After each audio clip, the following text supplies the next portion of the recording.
Jim, you're going to get challenged a lot if you haven't been already about what's going to happen with the Elias Pettersson contract.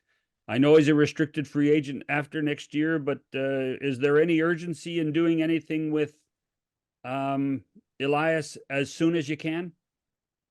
No, there's not any urgency. And there's not any urgency on his part. Our communication has been terrific with Pat Brisson, and everybody knows where everybody stands. And I think, if I'm Pedersen, just concentrate on playing, and we have enough time here. Like you said, he's not a UFA at the end of the year. We have lots of time to sort this out. I'll say the obvious. We really want him to stay in Vancouver. He's a phenomenal player, and we'll deal with that at the appropriate time. Okay, it's me for Quinn Hughes. Okay, if you want, yeah, go ahead. I'm going to suggest that Tocchet could be coach of the year, Alvin could be manager of the year, Demko could win the Vezina Trophy, but there's probably no greater proof of a trophy candidacy than what Quinn Hughes is doing among NHL defensemen, leading in points, but other than Cale Makar, there's nobody to compare to Quinn Hughes. And I wonder whether you see things in him every night that make you go, wow.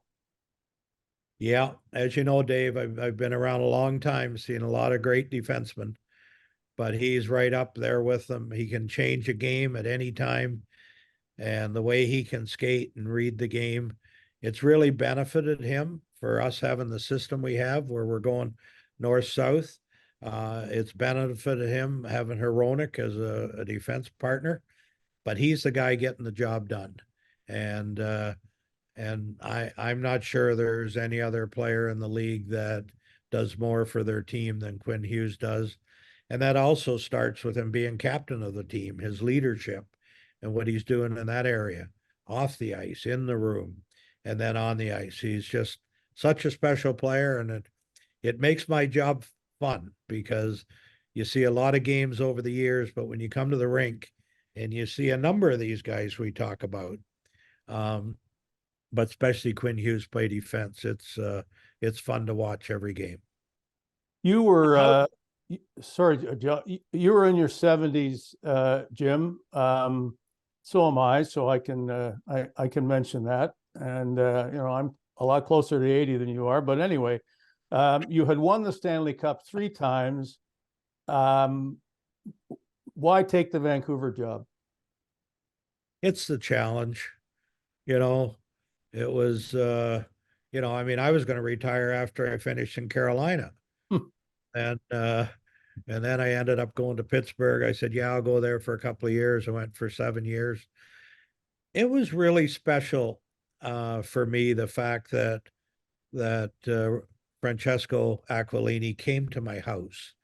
When you start talking about one of these jobs, you have people on the phone, they're calling you, are you interested? Can you fly in to see us and this and that? But the fact that he came to my house, he spent 5 hours sitting there talking to me, explaining the history of the Canucks, where they're at, the challenge it was going to be. That meant a lot to me. And then from there, it was taking a few days to talk about it with my family. I mean, they're always all in on whatever I want to do. And I knew it was going to be a challenge. It was tough the first year and a half because of the flat cap and hard to move players. But I think we're actually a little bit ahead of the curve where I thought we'd be at this point in time. But I knew with the core players we had here, we had a chance to make this team pretty good. And now we just have to continue that. It's a market and an ownership group that is rather impatient. I know from being a lifelong Canuck watcher that it's a tough place to play, and owners and Francesco and the family are as good a fans as you can have, but at sometimes that actually stands in the way. How often do you deal with him, and do you still have to make sure that he understands that there's a plan in place that works? Yeah, it varies from time to time. There's times where I may talk to him a couple of times a week. There's times where I may not talk to him for a couple of weeks, but he's been really good to work with. And I get it. And I fully understand why people are impatient here. It's been a long road. There's been no Stanley Cup over all these years, and people would like to see that happen. But their impatience is not going to change my patience. I am a very patient guy. I'm going to act in a manner of what I think works. And if it doesn't work for other people, they get impatient. Well, then that's fine. I really don't need to work. I've always wondered though, particularly this year, Jimmy, isn't there a time that you've actually wanted to gloat a little bit? Just to say, No. hey guys, stop ripping me for the Philip Roenick trade, because Roenick has become a huge part of the success of this team. Stop complaining about things because we're winning. Don't you ever just want to sit back and have a sip of a beverage and say, guys, we're doing the right thing here? No, I don't. I don't. Everybody should have the right to act and do whatever they want and say whatever they want. And it does not affect any decisions I make because I don't follow it. So if they're saying things that I don't agree with, I don't hear them, and I'm not going to run to them and say you shouldn't have said that. And when things are going right, I'm not going to run to them because I also know there will be a bump in the road at some point in time, and we're going to have to work our way through that. Actually, that's the one thing for your club is that every team goes through swoons, and you haven't gone through a swoon this year, have you? Really? No, I mean we've lost a couple of games where there could be a little letdown in it, but the guys stuck with it. But when you're playing 82 games, I mean, it's hard to maintain the level that we're at through 82 games. The nice thing right now is that we have a lot of points in the bank, and that's a good place to be. By the way, has Francesco sat down for 5 more hours to convince you to sign another contract? Oh, he talked about that. I mean, we talk about that at different times, but that that's not a priority to me. I mean, if they want to give me a contract, fine. If they don't want to give me a contract and ask me to keep working here, that's fine too. I mean, I'm at that point in my life, so things become a little easier from that point of view. Well, I'll try to make it a little tougher for you. We're talking about Miller, Besser, Hughes, Demko. The NHL is planning a World Cup in 2025. I assume all of those players will be in it, and they'll all be playing for the United States. Who are you cheering for? You made it tougher for me. There you go. You want to leave it there? Well, no, I'm obviously going to cheer for our players. I'm going to cheer for players that I've been associated with in the past, and it's like now, I grew up as a Maple Leaf fan. Somewhere in my heart, I'm a Maple Leaf fan. Now, I'm not cheering for the Maple Leafs when they play for the Canucks. I worked in Hartford. I worked in Carolina. I worked in Pittsburgh. I still really respect those organizations, the fan bases there, and I cheer for those teams. So you know what? I just look for good games and hope that everybody does well.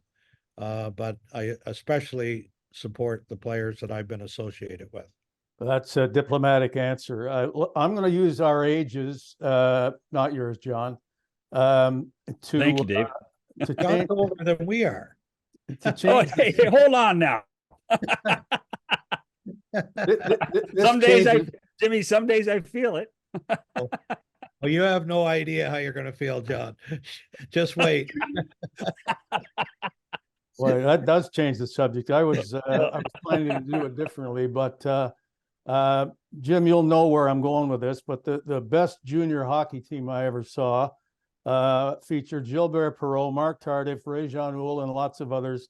Montreal Junior Canadiens, Memorial Cup champions, a sweep of the Regina Pats, and in goal, Jim Rutherford of the Hamilton Red Wings. People look at that and and scratch their heads. Now, it takes somebody of a certain age to know how that happened. I remember it very well, but obviously you can explain it best.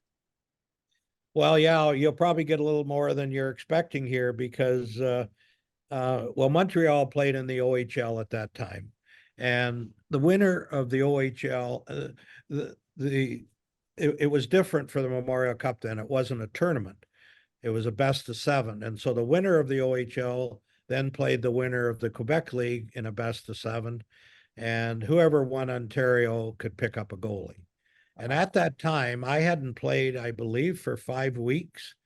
I had just gotten out of the hospital. I had mono, and I got a phone call out of the blue from Montreal. Said, "Do you have any interest in coming to Montreal and join us in the playoffs?